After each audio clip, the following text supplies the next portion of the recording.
My name's Gillen Wood. I'm the director of the new environmental writing program here at the University of Illinois. The students of the environmental writing program are in attendance today. The goal of the program is to produce the next generation of climate communicators and environmental writers. So think of this conference also as a classroom, a place of learning for all of us, but particularly for the students here. And I do emphasize the attendance of the students here today. These are young people who in their personal and professional lives will be bearing the brunt of the impacts that we are only just beginning to get a taste of today. Now, on the subject of environmental writing and communication, our speaker today, our keynote speaker, Justin Gillis, embodies and exemplifies climate communication at its very best. I don't think I will get any argument from anyone in this room that there is a distinct difference between climate coverage in the New York Times before 2010 and after 2010. That much like the rest of the mainstream media, the New York Times coverage of climate change was very poor in the first decade of this century, crippled by the ideas of false balance, allergic to reporting on issues of complexity, and confounded by the problem of the newsworthiness of climate change, according to conventional journalistic standards. Cue the arrival of Justin Gillis at the New York Times in about 2010. And I think we're all very grateful for his emergence there and his success in getting the editors at the New York Times to allow him to produce high-quality, long-form journalism in the New York Times that has set a new high standard in climate journalism worldwide. Justin was the author of if you remember, was the author of the Times series called Temperature Rising that ran from 2010 to 2013, focused on climate science and updates and the latest in climate science. And this series, Temperature Rising, won the John B. Oakes Award for Distinguished Environmental Journalism from Columbia University. He was also the principal author of a 2014 series called The Big Fix that critically examined proposed solutions to climate change. And most recently, Justin traveled to Antarctica twice in the last southern summer to produce a series of articles on the risk that the West Antarctic ice sheet poses in a warming world. So we welcome Justin on a notable day for him personally. And I direct your attention to the opening slide and the almost unreadable word there sandwiched in between Justin Gillis and the New York Times. The word is formerly of the New York Times. This is his last day on the payroll at the New York Times. Now, not a cause for celebration, except that he is now working on a very important book. He's turned his attention to a book about the energy transition, and the book is intended for a mass audience. I'm sure it'll be a game-changing work. I've no doubt that Justin will rise to this new challenge in climate communication that he has set himself. And I would ask everyone to make sure to look out for that book. Perhaps you'll give us a catchy title. So look out for that book when it comes out in a year or so. But meantime, for this afternoon, Justin will present a talk entitled Climate Change, Where Do We Stand in 2017? Please join me in welcoming Justin Gillis to University of Illinois.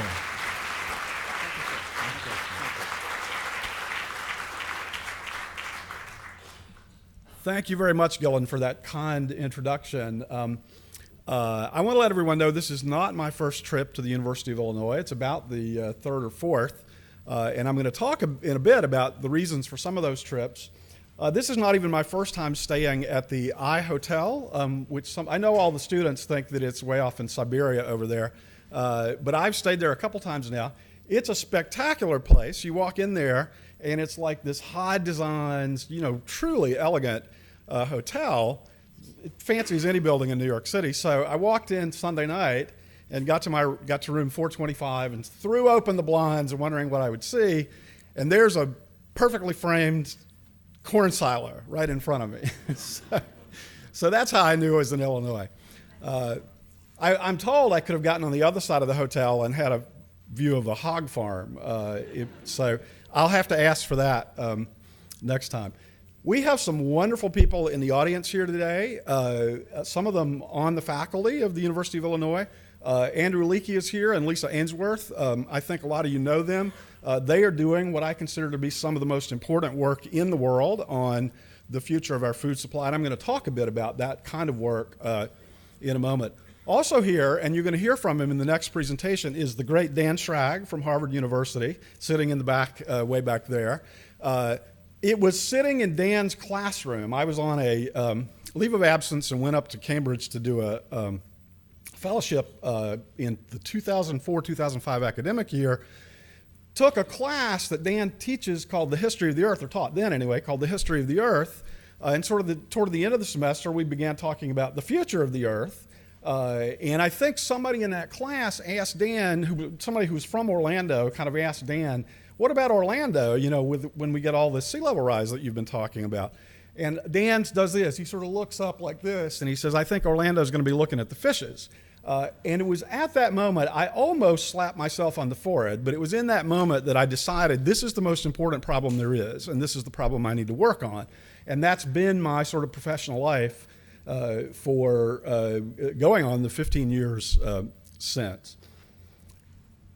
I grew up, I was not joking about being happy to be here. I'm from a farm family in Georgia. I grew up on a farm in Georgia. And I want to start today by taking you to Georgia for just a minute.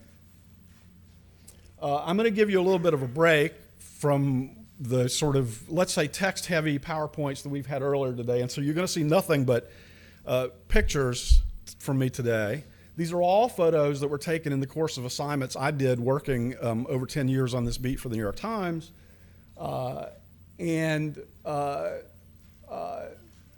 This one, take a close look at this. This is, when I was a kid in Georgia, we used to like to go to the beach in the summer. Our family always went to Jekyll Island, but if you lived closer to Savannah, you would go to a place called Tybee Island and go to the Tybee Island beach. This is the road to Tybee Island, Highway 80. This is June of last year. This is not a storm surge. This is not anything unusual. It is a high tide. People call them, these high tides that we get several times a year, people call them perigean tides. They call them spring tides. We've imported the term from Australia, king tide, and so you're hearing that more and more. We have had so much sea level rise that now a high tide coupled with a little bit of wind blowing in the right direction, and you can get really remarkable flooding, 1 foot to 3 feet of water inundating parts of our coast. This has started to happen up and down the North American coastline. So here's Highway 80. You notice it looks like people are driving through the ocean, and yet they have not closed the road because they've gotten to the point where the mayor told me if they close the road every time this happens, people wouldn't be able to get it on and off the island 20 or 30 days a year. And so they desperately need to replace this road. They can't get the money. No one in Congress is listening. And this is just one example. So here we're looking at Fort Lauderdale. This was not one of my stories. This was run by the Fort Lauderdale Sun-Sentinel newspaper. For some of you young people in the audience, I don't know how much experience you have on the water, but no wake zone is a sign that you post in canals. It's a sign you post in the water. Increasingly, people are posting no wake zones in the streets of our coastal cities. And it turns out that these guys that have these kind of high-slung pickup trucks, I guess if you were culturally insensitive, you'd call them rednecks. I'm not going to do that. They like to drive fast through these areas where the streets are flooding from tidal flooding to an increasing extent. And it turns out that sends waves crashing into the nearby houses, and it does a lot of property damage. So people started putting these signs up, just handmade signs, no wake zones driving on our street. But we've reached the point where the cities have thrown up their hands and said, gee, we need to print up no wake zone signs and post them on our streets. This is happening in Norfolk, it's happening in Fort Lauderdale, it's happening in Miami Beach. Speaking of Miami Beach, I'm sorry, this is Alexandria, Virginia. A lot of you have probably been to the old city area, the dock area in Alexandria. George Washington sailed ships from there.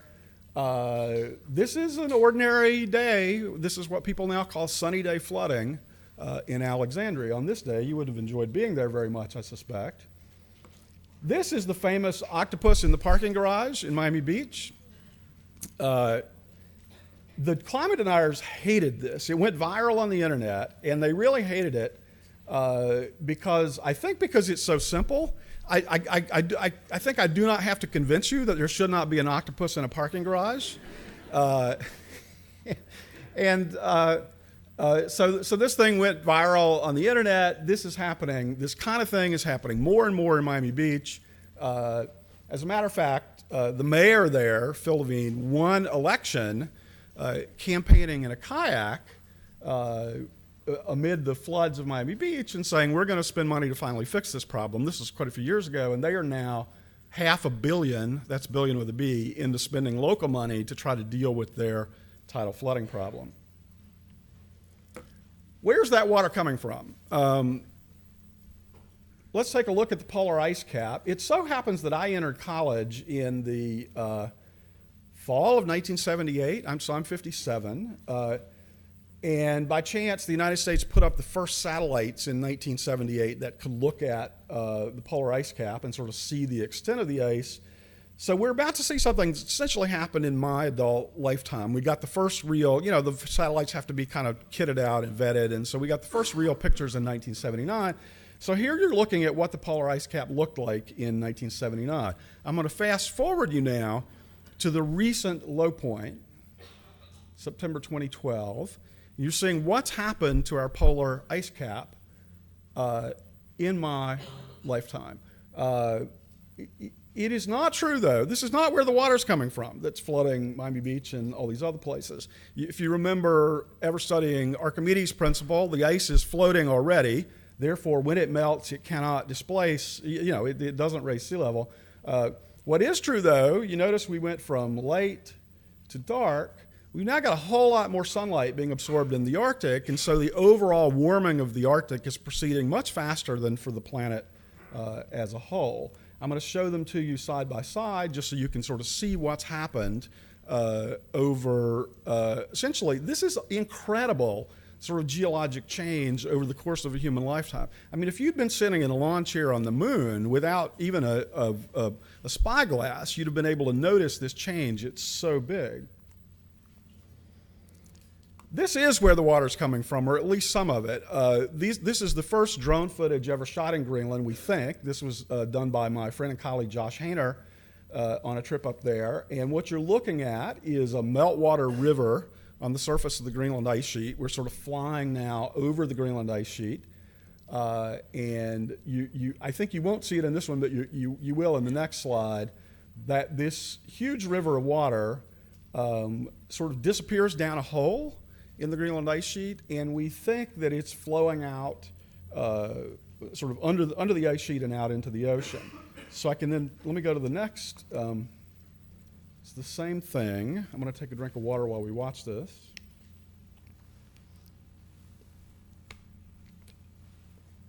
This one's a little bit longer, and you can sort of see two people standing in the lower right there, which will give you a sense of the scale. This is enormous. Greenland's difficult because you have no trees on the landscape, and so therefore you can't tell how big things are that you're looking at. So I think he pulls all the way around here, and you will see this water sort of disappearing down a hole. So this sort of thing is happening in Greenland. This is happening in Antarctica. Most of our land ice on the planet has started to melt. In addition, and probably an even bigger factor, at least for right now, eventually the melting of the ice sheets is going to dominate this story. But right now, the bigger component of sea level rise is just the heating of the water. When you heat it up, it expands. And so that factor alone, we are putting the equivalent heat. I want the young people in the audience here to sort of grip your chairs. We're putting heat into the ocean from the human emissions pulse, this increase that everyone's been talking about in carbon dioxide, equivalent to exploding 400,000 Hiroshima atomic bombs across the face of this planet every single day. That is the sort of the heat capture that's going on, and the large majority of that heat is going into the ocean. So when people talk about global warming and sea level rise, those are not separate problems. Those are not this, then that. They are the same problem. The sea level rise is prima facie evidence that the planet is warming, as if we needed more evidence. From here on out, I'm just going to show you pictures. It's going to sort of roll forward automatically. I'm going to show you pictures of things happening in the real world. This world where the climate deniers tell us nothing is actually going on. You're going to see melting ice. A lot of these early ones are from the Greenland ice sheet. You're going to see dying forests which are being attacked by heat-loving insects.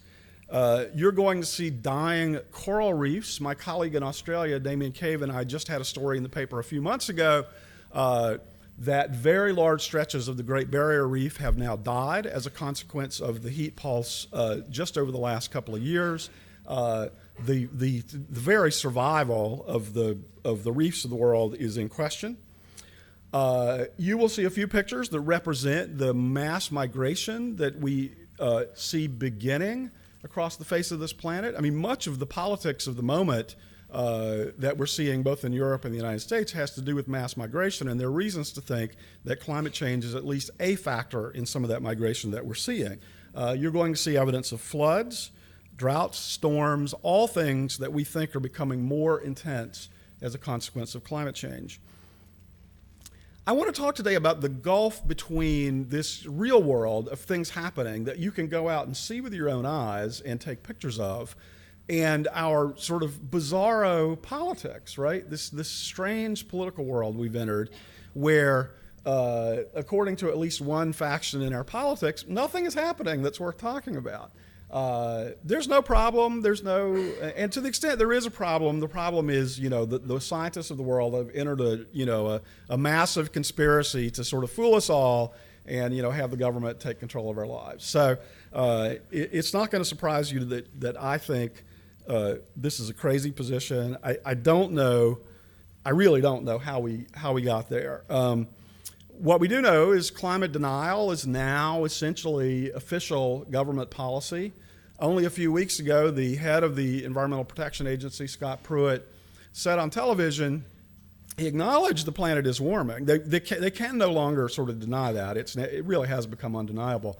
But they still want people to be in a fog about the cause of that warming, even though we understand it pretty darn well. And so he said on television, well, we really can't say anything about, the cause of the warming. More recently, as we began to talk about these incredibly threatening storms and floods that we're seeing, Pruitt said it would be insensitive to talk about climate change at a time like this. So that's sort of where we are in our politics. The Trump administration pulled us out of the Paris Climate Accord, or announced that they were going to. There was a little kerfuffle over the weekend. The Wall Street Journal reported that they had changed their mind, and then quickly, within hours, the Journal sort of backed off that story. We have not been able to confirm that they're even thinking about changing their mind, but there does seem to be a whole lot of pressure being put on the Trump administration by our allies in Europe and elsewhere to stay in the Paris climate deal. They are attempting to abrogate or to sort of back away from the Obama administration's climate policies. Dozens of them are on the chopping block, as I think most of you already know. Most importantly, the Clean Power Plan, which was the Obama-era effort to deal with our emissions from power plants, the Trump administration is trying to repeal. They are being sued on all of this by the environmental groups, and it will be years in the courts before we find out what actually happens with most of these Obama-era rules. And indeed, there is some chance that Mr. Trump will be out of office by the time we get rulings on all those things. So things could change.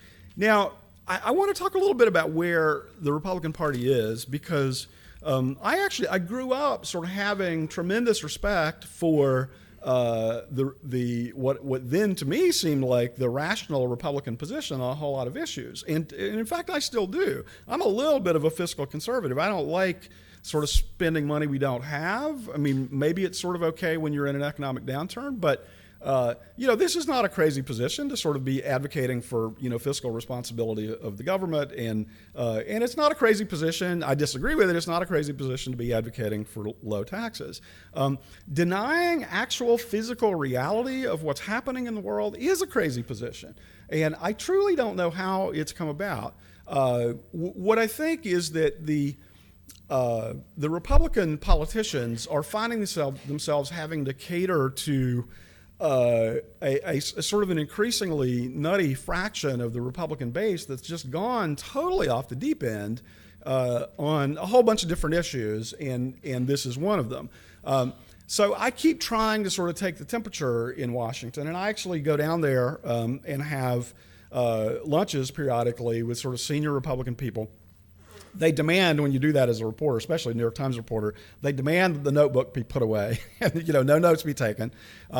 And they'll sit there and lunch, and they'll tell you, we know this is a problem. We know it's real. We know we need to do a deal with the Democrats on this. We want it to be the most market-friendly set of policies that we can get, and we want to enlist capitalism as much as we can in solving this problem, which also, by the way, is a position I agree with. But what they say is we can't do it right now. The Republican base is just too far out on this and on other issues. So they are waiting for the fever to cool in the Republican Party. We do have some people who decided to be brave. So there's something called the Climate Solutions Caucus that you might want to Google on Capitol Hill. A Democrat cannot join until they convince a Republican to join with them. So we have this kind of half and half membership, and that's up to maybe, I want to say 50 members. So 25 Republicans have, 58. So 25, 20, 29, 28, something Republicans are, 26, I guess, are in the mix. A lot of those people, no accident, are folks who are from coastal districts, people who are seeing this stuff happen with their own eyes. I talked not that long ago to the mayor of Tybee Island, the town I started out with, showing you the road there. And some of them are just in sort of complete disbelief at their own party and sort of saying, how did we get in this position where, he says, I'm looking at the road flooding, 20 times a year, and yet, I can't convince my congressman in Washington that it's really happening. So they're waiting for the fever to cool. A lot of them have convinced themselves that this problem is not terribly urgent, and they've convinced themselves of that because they look at emissions and see that American emissions are falling, which is true, or at least it was true. We had the big sort of switch, from coal to natural gas when gas became so abundant from this technique of hydraulic fracturing. And so we've had a decline in emissions. Wind and solar are beginning to make a little bit of difference. It's pretty tiny so far, to be honest with you. Of electricity supply in the United States, wind is now about 6% of the total. So that's not nothing, and it's growing fast. And we face a real task in asking, how do we speed up the deployment of these things? So one of the responses to the Trump era, probably a lot of you are aware, is a lot of states and a lot of cities have said, I'm sorry, we are not sort of getting off the wagon here. We believe this problem is real. We see it with our own eyes. We need to move forward no matter what Washington does. So 19, I think it is, states have now joined something called the, is it Climate Action Alliance? Something along those lines. In fact, this week in New York, a whole bunch of new announcements are being made about actions on the part of the states. I think they are struggling, honestly. We've had some states set very ambitious goals. New York and California have set a sort of 50% renewable goal by 2030, and I'll point out to you that 2030 is now only 13 years away, and so they're kind of looking in the mirror saying, holy cow, we promised to do this, how are we going to do it? It may not be so hard in California, where they're kind of at 30% already. It's going to be challenging in New York, but there is good news. I mean, we're in some smaller states in the Midwest. You've got a pretty high wind thing going on in here in Illinois, I believe. But if we look at Kansas and Iowa, for instance, they are in a race to get to sort of 50% wind power in their electricity system, and that's going to happen just within the next few years. Both states have already passed 30%. So we have these little pockets in the United States where I would argue pretty big things are happening, and the question is, can we sort of scale those up and expand them and go nationwide? Pardon me, I get sort of dry doing this. You're looking here at what's called a drunken forest in Alaska. So as the permafrost melts in Alaska, the trees lean over at these sort of crazy angles, and this is happening now all over the state of Alaska. Another thing that you'll see pictures of is these beautiful bubbles kind of under the ice of the frozen Alaska lakes, and you'll see a woman named Katie Anthony. Sometimes she lights these bubbles on fire because they consist of methane. And so what we really see happening, and here's one of them, is carbon that has been essentially locked up in the permafrost soils in the Arctic for tens of thousands of years is now coming out, because it's sort of like you had the peas in the ice box. Now you've taken the peas out of the ice box and let them thaw out. If you just let them sit on the counter for days, what's going to happen? The bacteria will get in and they'll start rotting and they'll spoil, right?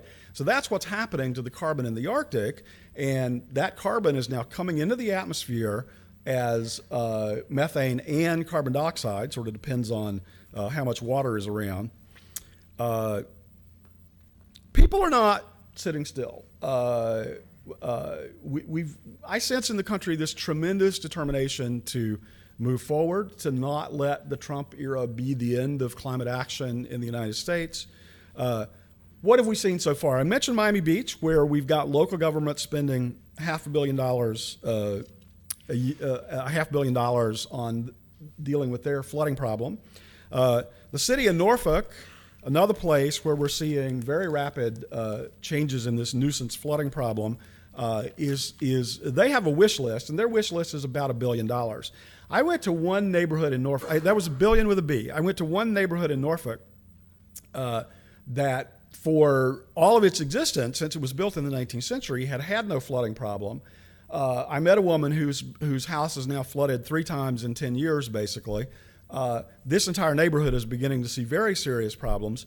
And so the city of Norfolk went to the Obama administration and said, let's make this neighborhood kind of an example. Let's fix one neighborhood just to show it can be done. So they got $115 million to work on this one neighborhood. I want you to stop and think about that for a second. Okay, great. We're going to have one neighborhood, and we're going to have a fix in that neighborhood. $115 million to protect essentially 100 houses, something like that.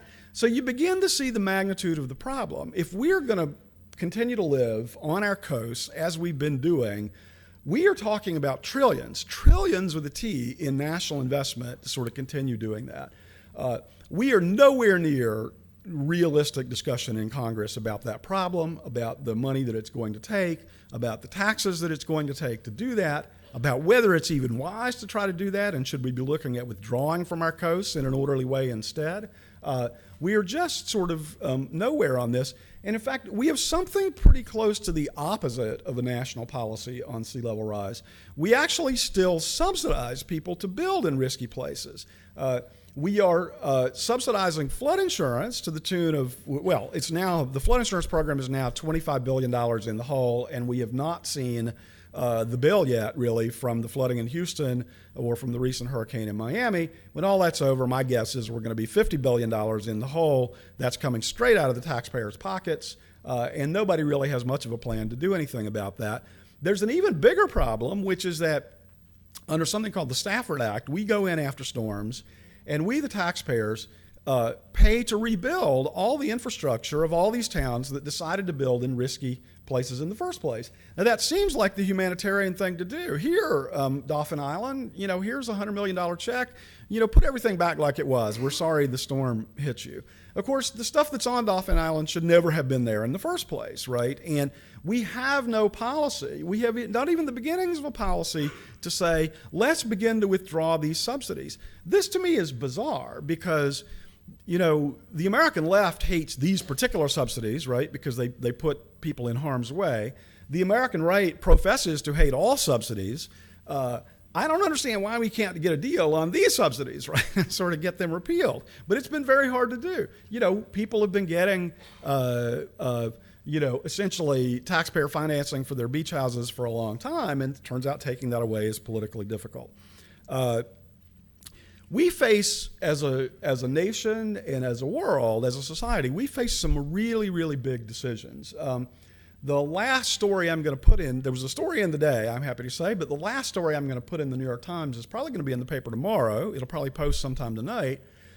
And that's a story saying that our coral reefs are now dying so rapidly. We probably, people are still doing the math, but with this last die-off, we have probably lost half the coral reefs that existed in the world in the early 20th century. That is not just an aesthetic problem. Yes, they're beautiful. But 500 million, again with a B, 1 billion people depend on coral reefs for their protein. It's the primary source of protein in a lot of island countries. So we are seeing the early beginnings, I think, of a yet another sort of global food crisis with our coral reefs. So people are asking, there's a lot of people out there who are saying, reef scientists who are saying, we're tired of just watching this happen. We're tired of just standing still. And so we have people beginning to do things like crossbreeding the corals to try to create more resilient corals. They are going to attempt genetic manipulation of the coral polyps to see if we can bring in, let's say, heat-resistant genes from Arctic char or some fish environmental resiliency genes from Arctic char or fish like that. That's a big deal. We've done it with our crops, genetic engineering. It's controversial still in the crops. I would argue it shouldn't be, but it is. We are going to face the question of, do we genetically engineer our coral reefs? Do we genetically engineer our forests? Do we attempt to manage the earth that we have damaged so badly as a sort of tended garden, if you will? And do we even know enough to be able to do that? One scientist, Ruth Gates at the University of Hawaii, that I am quoting in this story, said to me, I feel terrible that we've had to turn our science in this direction of thinking about manipulating the natural world in this way, but that is what we've had to do. That is where we are. I am not convinced. We've heard a lot today at the conference about the role of agriculture, the risks to the food supply. Some of my trips out here in my research were to talk to Andrew and Lisa, and also to a guy named Steve Long, he's over in the UK right now, am I right? He holds joint appointments. He has this very strong UK accent, and somehow, nonetheless, we have let him into Illinois. Steve told me once that he's one of the great sort of agricultural scientists in the world, and he told me once that he wanted to come to Illinois because the Midwest of the United States has been a bulwark against global famine for centuries, as he put it, and he wanted to sort of devote his talents to helping it stay that way as we go into this sort of warming situation. Andrew and Lisa have helped us figure out, the climate deniers love to talk about this CO2 fertilization effect and the idea that the reality that we get greater plant growth as the CO2 goes up in the air. And for a long time, that had turned into this sort of glib assumption, I would say, within climate science. AR4, Don, I don't know if you were involved, but did I think a particularly bad job on this of talking about the risks to our food supply. There was just this glib assumption that the rising CO2 would help us compensate for a lot of problems. Andrew and Lisa have drilled into that, and you saw some of the types of research on the screen earlier today, where we're now finally heating up the planet. We're adding the other stresses that are likely to come from global climate change and asking, do we really get this sort of 10 or 20% yield bump or even 30% that we were hoping for from the rising CO2? And the answer turns out to be no. And so now we face this urgent problem of how do we protect the food supply on a planet that's not just warming, but in which population continues to rise and in which it looks like we need to probably double food production. One more time. It's doubled several times in history. We got to do that one more time, and the last time is going to be the hardest. Can we even do that? What will society look like if we wind up in a situation of persistent food shortages? We got a little glimpse of that actually in 2007, 2008. A lot of the students in the room are going to be too young to remember this, but we had a few bad years. Several of the major growing regions were hit pretty hard, kind of all around the same time. We got into food shortages, and we got spiraling price increases in 2007 and 2008. That very quickly led to global food riots. We had food riots in 30 countries around the world. The government of Haiti was overthrown in the course of those food riots. The government of Mexico probably came pretty close to being overthrown. We are still, I think, running on a thin margin. Now, if you're from a farm family, you know that right now prices are way down. It feels like we've got more of the stuff than we can use. It does not take long to sort of use up those surpluses. And I'm deeply worried that we have not figured out the magnitude of this food risk situation. I don't think we have a handle on it. We have almost no research in some of the crops that are really globally important, particularly African crops. Steve, Andrew, Lisa, that whole group of people are beginning to change that. And so Illinois is one of the most important places in the world for figuring out this business about the future of our food supply. I would argue that maybe it's the most urgent single problem we have. You can sort of imagine, an orderly withdrawal from Miami Beach as the water goes up or something like that. It's probably not going to be orderly, honestly, but you can kind of cross your fingers and still hope for that. If we get into persistent global food shortages, I think human civilization will fairly quickly be in chaos. And so I wish you luck, and we all should wish the researchers luck as they with too little support and too little money and too little sense of urgency on the part of our government, and for that matter on the part of the public at large. We need to wish them luck as they try to figure out exactly where are we and try to devise these ways to safeguard our food supply. Steve had a result fairly recent, last year actually, that was so amazing to me that I got on a plane and flew out here, and this was one of my visits. This, in fact, was when I last stayed, I think, in the iHotel. He has been arguing for a long time that photosynthesis is actually pretty inefficient, that evolution didn't design these plants for maximum yield. It designed them for survival and propagation and all that, not for yield. What we humans care about is yield. So he made the argument that we ought to try to manipulate photosynthesis and see if we can improve it. The big food companies that you hear so much about, the Monsantos of the world, the Syngentas of the world, kind of scoffed at that. They weren't interested. They didn't give him a nickel. I'm pleased to tell you that Bill and Melinda Gates were visionary enough, and they've been visionary on so many issues, that they did that and gave Steve the money, and he had this result that was published in Science last year. This is in tobacco, so it's a model crop. Nobody's trying to increase the output of tobacco, as far as I know.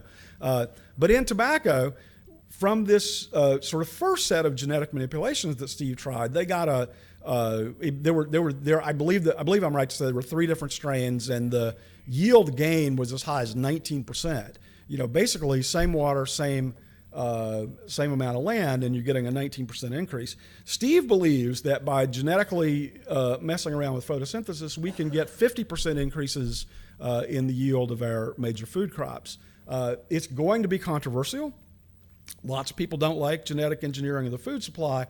One of the reasons we've been able to have that controversy, though, is that so far, I would say that the GMO trend hasn't actually produced that much. I mean, it's produced stuff that's kind of helpful to the farmers and that the farmers like. But from the standpoint of consumers, you're not seeing a lot of benefit. If we're anytime soon talking about 50% increases in the yields of sort of major global crops, that's a completely different story. And I think you will see certainly a controversy, but a lot of people getting pretty excited about that. So we need to wish Steve and his group luck as they pursue that important work with the help of the Gates Foundation. I want to say a word in closing to the young people here today. If you're my age, I've been sort of doing speeches on college campuses for a while now. You show up, and the most heartening thing to happen in the last 5 or 10 years is that our young people are starting to really, really care about this and to sort of make demands about this problem and to pressure their university administrators in all sorts of ways. Here at Illinois, I don't know how much pressure was applied, but I do know you have a pretty big campus sustainability plan. Trying to do your part. You're doing the research. This conference is evidence. I know Evan had worked and dreamed about having a center like iSEE for a long time, and he finally got it up and running. So you're moving forward. I think if you're a young person, this is a completely different experience, right? You're sort of growing up and going to school and getting to college, and you're finding out that all these old people are handing you a world in big trouble, right? And that is not a sort of a happy discovery, really. And although I admire the young people for taking it on, you do have every right to sort of be angry about that and to sort of look at us and say, you guys really screwed this up. You knew this was a problem 30 years ago, and you didn't fix it. And now, we've turned 19, and we're you're handing us the world and saying, here, you fix it.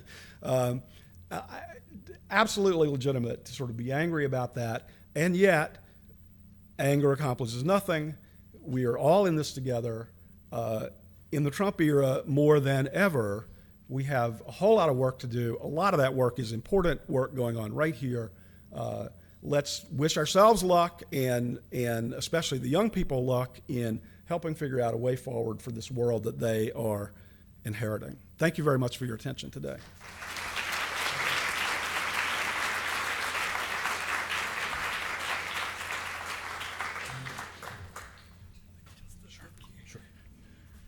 Thank you, Justin, for a wonderful and to the extent that it's possible on such a subject, entertaining talk.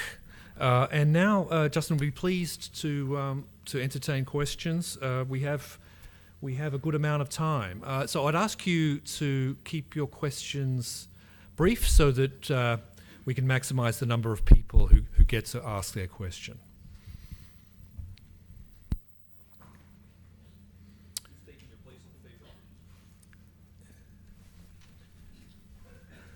A guy named Brad Plumer, Plumer, I would urge you to set up a Google News alert and start following that very important byline. Is probably most immediately going to be the newspaper's point person on the science of global climate change.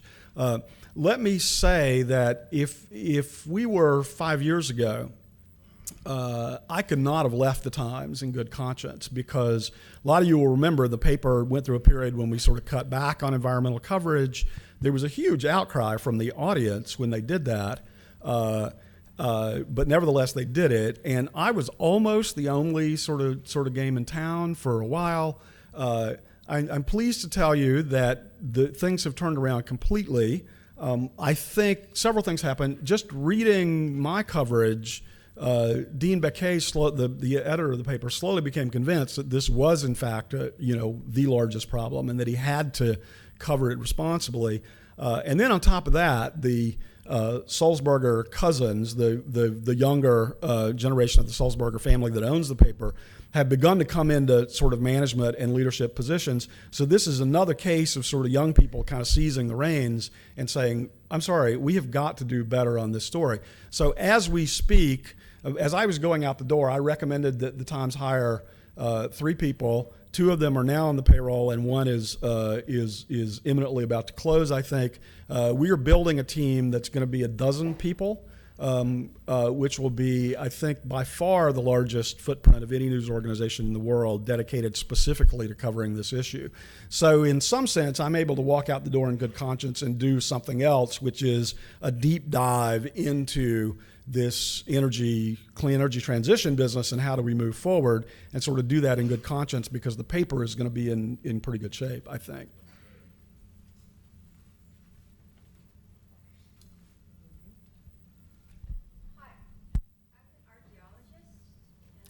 Let the microphone get over so other people can hear it. Yep. Hello, my name is Lisa Lucero. I'm an archaeologist. I study the ancient Maya, but one of the things I look at is the impact of climate change over the long term, so for thousands and thousands of years. And one of the topics I see missing from a lot of the discussion, just like climate change 15 years ago, is the issue of population management. Not control, not laws, just about discussions. And it's something that it's, for many, other than Melinda and Bill Gates, is something that people do not discuss a lot. They're almost, well, I think just like 15 years ago, climate change, it was too controversial. But no matter how advanced the food supply becomes and how there is going to be a limit kind of thing, and especially with our exponential growth. So do you think it's too controversial to discuss in population management, or do you think it's implied, or? I certainly discuss it. We could have an entire conference on population, and Evan, maybe you should think about that actually, because it's a really interesting subject. It's not quite as simple as a lot of people seem to think. I mean, a lot of people are still maybe a bit stuck in the 70s and 80s in terms of their understanding of the global population problem. We went through this enormous rise in global population.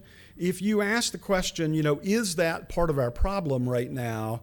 The answer is certainly yes. A lot of the sort of carbon fuel consumption, it enabled that population boom, and now the sort of high consumption is partly a result of the population boom, but. In most of the world, we've already gone through something called the demographic transition. What happens is in a pre-industrial society, you have very high birth rates and very high death rates. When very basic sanitation is introduced, the death rates plummet, but the birth rates are slow to follow. And that's where you get a huge sort of population bubble. That's what happened in most of the world post-World War II. We have now gone through the demographic transition in most places where the birth rates have already come down. And so most of the world does not now have high population growth. I can think of no policy intervention to sort of do anything about the high population in the places where we already have it. We are not going to start killing people as a climate management strategy, I don't think. I hope not, anyway. If you want to ask the question, should we get on the stick and deal with high population growth in the places where it's still happening, the answer is clearly. But I would put climate sort of 20th on my list of reasons to do that. Number one is the sort of health and welfare of the people themselves. I mean, economic progress and getting out of a poverty trap is so much a function of getting birth rates under control. We still have a situation where the fertility rate in Niger, which is the highest in the world, is 7 children per woman.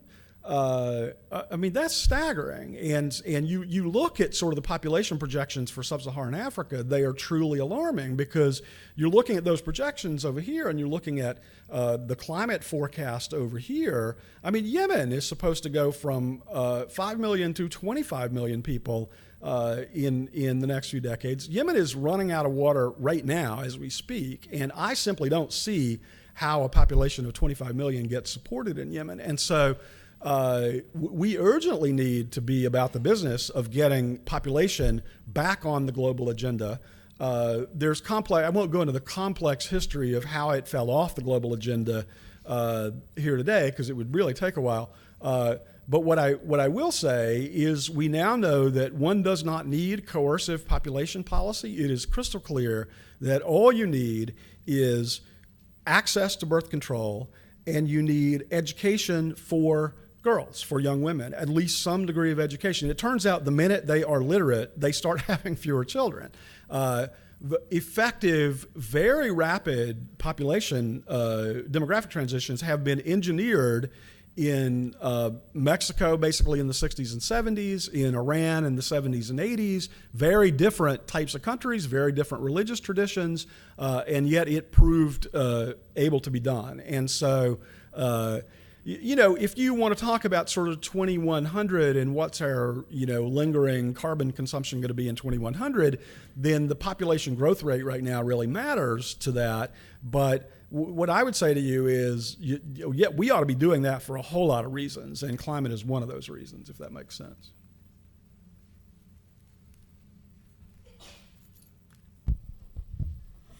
Justin, thanks so much for a fantastic talk. I would venture to say that you're one of the world's experts in communicating science, the science of climate change, to the lay public. I would venture to say that if you were giving this presentation to the Chamber of Commerce, it may have been received a little differently than it was by us. And so what lessons can you offer us in effectively communicating to a diverse audience? It's a really good question, and to be honest with you, I'm about to struggle with this in sort of a big way myself. I mean, a lot of the point of the book is going to be how do we speed up the needed energy transition, and that means, in part, how can we crack the wall of sort of resistance, Republican resistance, business resistance to doing so. I don't really know yet. I can tell you some things. I mean, we had a story in the paper fairly recently, and I mentioned this in my talk, that sort of Iowa, Kansas, the states that are really windy, have embraced renewable energy with fervor. In fact, the guy who basically wrote our national policy on sort of moving forward with wind energy is Chuck Grassley, senator from Iowa, a stalwart Republican, but who saw kind of an economic opportunity. I think we need to, one of the arguments we need to be making certainly is the economic opportunity argument. Do you want to be with the old black stuff that we've been digging up since the 19th century and burning, or do you want to be with the new stuff that's pretty clearly going to own the future, even if we are really still in the earliest stages of that conversion, of that transition?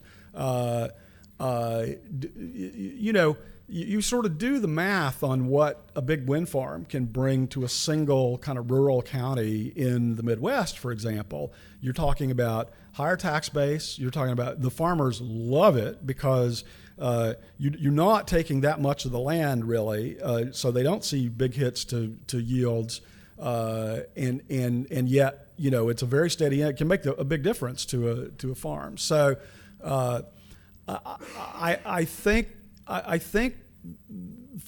the magic key is to be making this economic case that this stuff makes sense to do, even if you're not entirely convinced about climate change.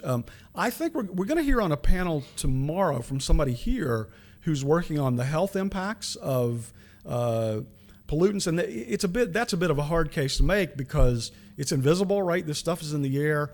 Thousands upon thousands of people are dying from the stuff that's in the air because we're burning fossil fuels. But no single one of those deaths is ever sort of directly linked, right? It's all a complicated statistical argument. Nevertheless, it's a real argument, and the economic cost of those deaths is so high globally, and this is true as well in the United States, that alone could potentially pay for, or at least go a long way toward paying for the energy transition. So short answer to your question, let's be looking for economic arguments that resonate with particular audiences. I think we also need to be looking for values arguments. Lots of churches are now on the case. I don't know if you have seen it yet here, but I've seen solar panels on the roofs of a whole bunch of churches now. I've interviewed a church in West Virginia, not a place you would think would be at the head of this line, but yet they're all over it, And I mean, the Pope's encyclical was a big step in sort of getting out of this discussion of sort of error bars and on to a discussion on the moral plane, which is part of where I think we need to be. My position is it's just immoral what we're doing to the planet to sort of leave it to future generations in this shape. And to the extent we can sort of find the language to talk about that and find the trusted messengers, Catherine Hayhoe being one of them. I believe she was Don Student, am I right? She's an evangelical Christian climate scientist in Texas who has had a powerful effect on some of the, talking to some of the evangelical groups. So it's partly finding the right arguments for the right audiences. It's partly finding the right messengers.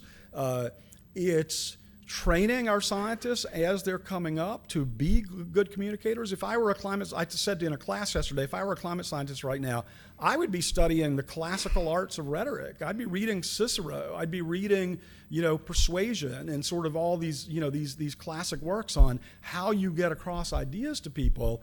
And it's not, I'll be blunt with you, it's not standing up, with a sort of a text-heavy PowerPoint, subjecting people to equations. That's not how we convince a math, this is a different audience, but that's not how we convince a math audience, right? So I think there are ways, and I think we just haven't done a very good job of it yet, if that makes sense. An audience member under 22. Matt. Hello. So that's about the message. What about the media? I mean, people my age read the newspaper. People my children's age don't even know what a newspaper is. So, the social media, is it active in this area? And the other benefit, I think, of social media is, you read the paper and you get upset and then you start working. Social media, it seems to have, many times like immediate impact. So, I hear of dogs doing cute things and animals and, all kinds of crazy things. Why isn't this on the social media? It's a really interesting question, and I can probably mainly speak for the Times on this point. We get that, and a great deal of the push that we've been going through over the last couple of years has been to sort of do a better job with what people call visual journalism or sort of data visualization tools. When we did the Antarctica series, I flew down there thinking I was going to write a very conventional 3,000-word newspaper story about Antarctica. And I did more or less do that, but then we took that and we broke it into 3 pieces. We ran those pieces on 3 different days. We did a very graphics-intensive treatment of the stories. And this was all about, I have a little bit of scars on my back because a little bit of this I fought, I have to confess now. But this was all, the mantra in the room was, we need to make this work on the iPhone. How can we take an incredibly ambitious piece of journalism about, melting ice in Antarctica and make it work on the iPhone? I invite you to look at it because I think we did that. And the traffic numbers would suggest that we did that. I want to argue more broadly. I do think the journalism on this subject has gotten better, and I think some of our perceptions have not entirely caught up with how quickly the journalism has changed. In the last 2 to 3 years, we've seen this tremendous growth of creative new approaches to kind of telling this story. You'll have these very chart-heavy things where you're not having to read a lot of text, but you're getting a powerful message by the time you get through it. There's one that I'm particularly enamored with that I believe Bloomberg did, that probably some of you have seen, where they sort of took apart this question of what's actually causing the warming. And so this dazzling sort of graphic display takes you through all the possible causes. Is the sun getting brighter? No, it's not getting brighter. Is it this? Is it that? No, it's not. What's the expected effect from the CO2 we put in the atmosphere? And then you get the zooming line. All of that really just pops on sort of an iPhone or an iPad or something like that. And so I hear what you're saying. I think you're exactly right. And I think in the profession of journalism, we have just begun to make progress in doing what you're talking about. Now, you still have the problem of the sort of the silos, right? Of people on Facebook not getting out of their ideological bubble. I mean, what we have here in a faction of the Republican Party is a powerful ideological resistance to looking at the actual facts in the physical world. And I'm hopeful that by thinking hard about sort of how Facebook works and how to aim our journalism at it, that we can begin to sort of penetrate that. And you do see it in younger Republicans. You see a very different distribution of views on this issue than we see in the older Republican base. And so, I mean, this may be just a matter of time in part. You wanted Matt to, yeah, Matt, go ahead. So thank you for your presentation yesterday and today. But so going to something that you're talking about with genetic engineering within the coral reefs, it is sad to see these dire consequences and what's going to happen from it. But at a certain point, there also needs to be a wake-up call. So do you think that genetic engineering could potentially lead to a slippery slope effect? Because if successful, it could help or encourage people to be complacent in their current attitudes and not push innovation and more sustainable attitudes.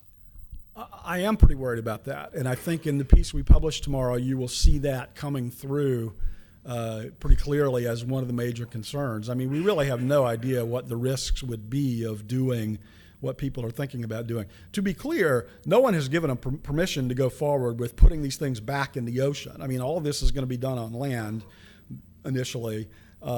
What I would say to you, and I feel the same way about sort of what people more classically call geoengineering, which is, it was discussed this morning, this business of, should we put particles in the air and sort of block some of the sunlight as a kind of an emergency method of slowing down the rate of climate change? My response to that is, my Lord, I hope we never get to that point of having to do that.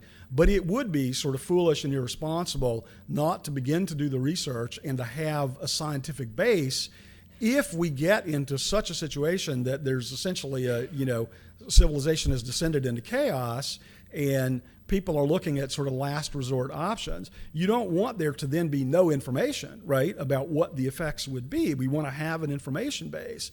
I hear your concern. It's almost like every technology that we develop, we do wind up using eventually, right, if it's economic. And so I'm concerned about governance and about the ability to say no to things where the risk might outstrip the benefits. But I don't think we have any choice but to begin this kind of research. Sad to say, that's just where we are. So at the front, and then Andrew. You focused, it seems to me, mostly on the United States. And I wonder what your perspective is more globally, let's say for a country like China or India, which are so populous. And you've mentioned a little bit about Africa, what will happen if they try to economically advance themselves, as we hope they can, for example. Maybe you can comment on that. Yeah. There's a tremendous question right now about whether countries that are still in the early stages of the development curve can leapfrog the fossil era.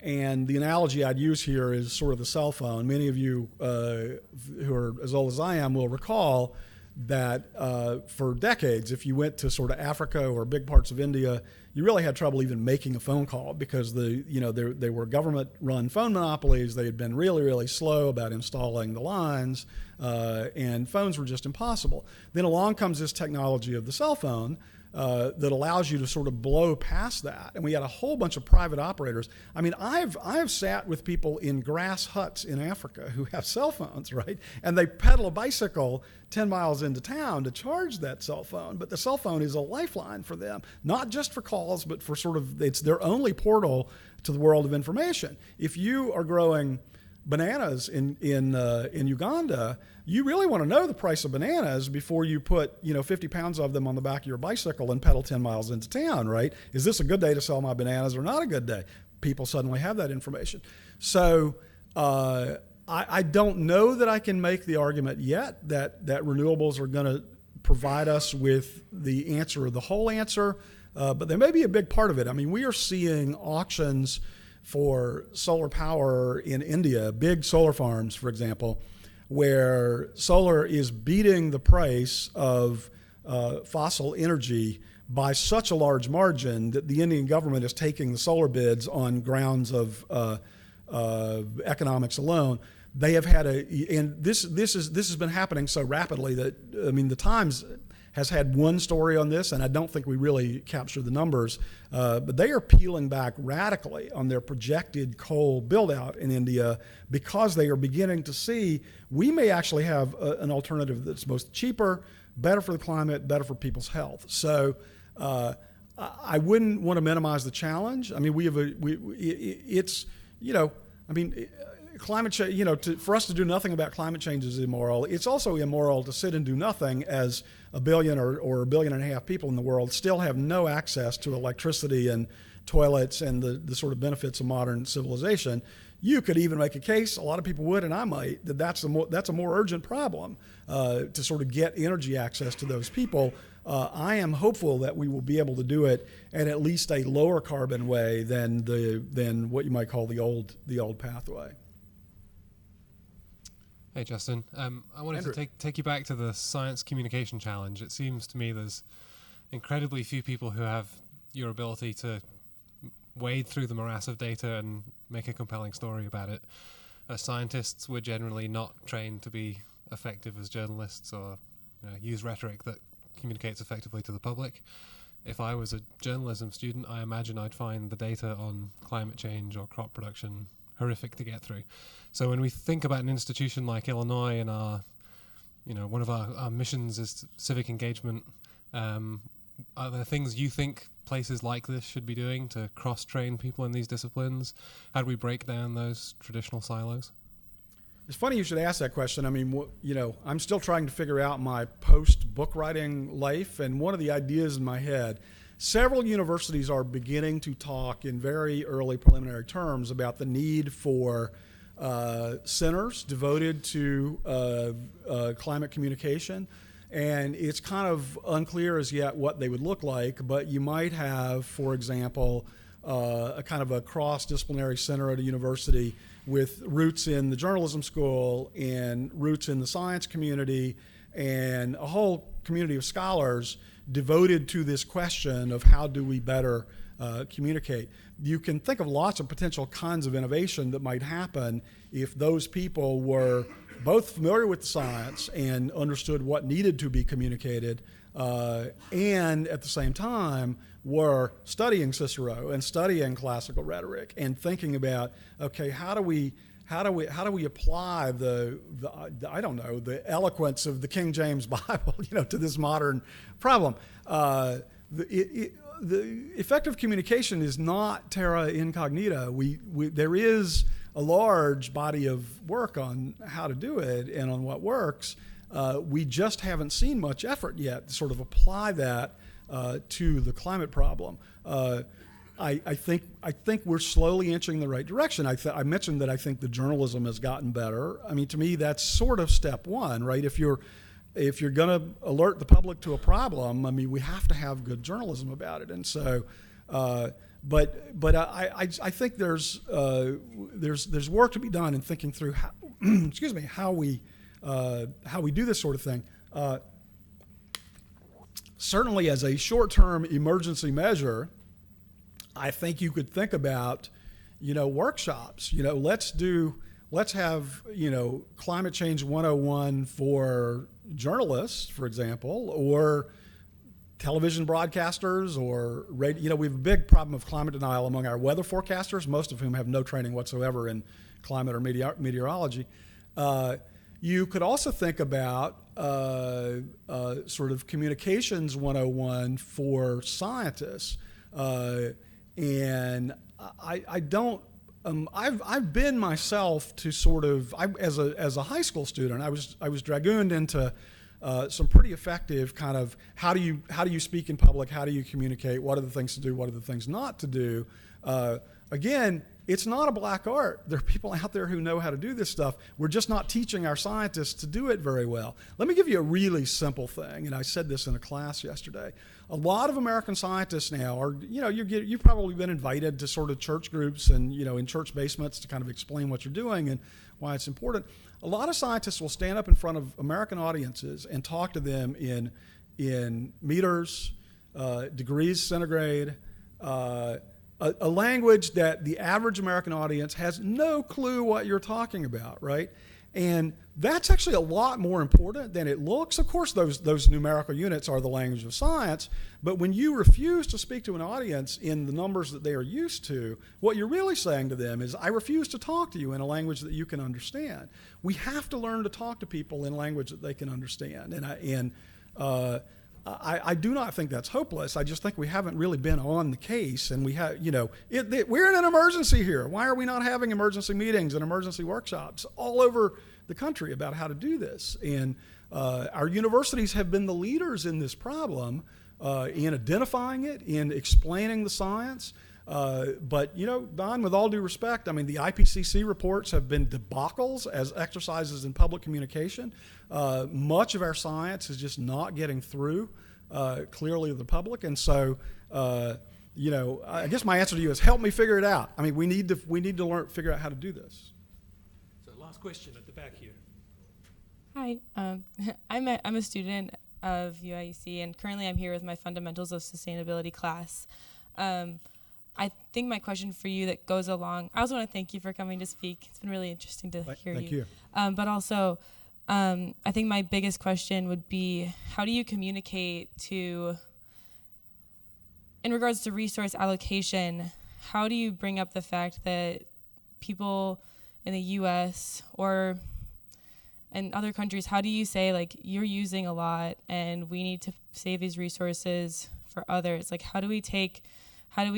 it's an issue we speak about all the time, like how do we redistribute, or how do we decide that something's too much, or how do we communicate to others that their lifestyles are making an impact on climate and other people's well-being and resource depletion? It's a really good question. I guess I don't think that sort of guilt-shaming people is ever a particularly effective communication strategy, right? Nonetheless, there's a problem. It's just remarkable. I mean, I remember as a kid, my mother would sort of, bake things in foil, and then she would, wash off the foil and save it. And she'd use it 3 or 4 times before she finally, before it kind of wore out from all the wrinkling, and she finally threw it away and did something else. A Sunday chicken dinner was sort of a big deal, when I was a kid. Like, people didn't do that every day. We've somehow become so prosperous that we just waste without even thinking about it. And I guess I don't have a magic answer for you. I guess I feel like there's a lot of consciousness raising that we can do in our own families. Some of the most effective change that I've seen, just among my friends and people I know, has happened when the young people start coming home and saying to the parents, "Mom and Dad, why are we driving, a full-size SUV? Do we really need that? Why are we throwing out food every night that we don't, why do we cook so much to begin with?" We have a tremendous problem with our restaurants. Has anybody, sit down at an Applebee's or something like that and beg them to sort of limit the amount of food that they put in front of you. And of course, they're so used to labeling out sort of 3 and 4 scoops. Not only do we have a health crisis in America from that, but we're wasting, we waste 30 or 40% of the food we grow. That alone, that is an incredible, there's another entire conference you could have. It's just the food waste problem and how can we begin to make progress on that. That's immoral. It's just, and it's unacceptable. And so there's a lot of these things where I think it can sometimes feel like anything you do as an individual is too small and doesn't make a difference. But I think that young people, consciousness raising in their own homes and among their friends and family, can start to have an impact. Again, it's one of these. This is generational change. There is no magic answer here, but certainly the answer begins with talking about it and finding a language and an approach to say to people, why are we leaving all the lights in the house on, when we don't need to do that? So there is going to be a technological, we're already seeing a switch where people put, these light switches where the lights are only on when you're in the room and then they turn themselves off, right? So we need some technological answers, but we also need consciousness raising. There is one more question here. Hi, thank you, Justin, very much for your speech.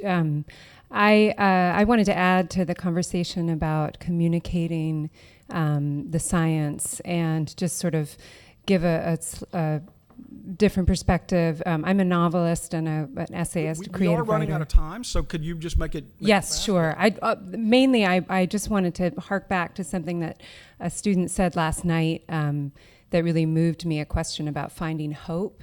And I think that when we engage in communication about this subject, that we're talking very much about the science, which is of course supremely important, but there's also an aspect to this question that has to do with the human spirit, and so keeping that sort of in mind about how we communicate, negotiating that edge between despair and hope, I think is crucial in terms of communication. Completely agree with you. Well, thank you, everyone, and Thank you.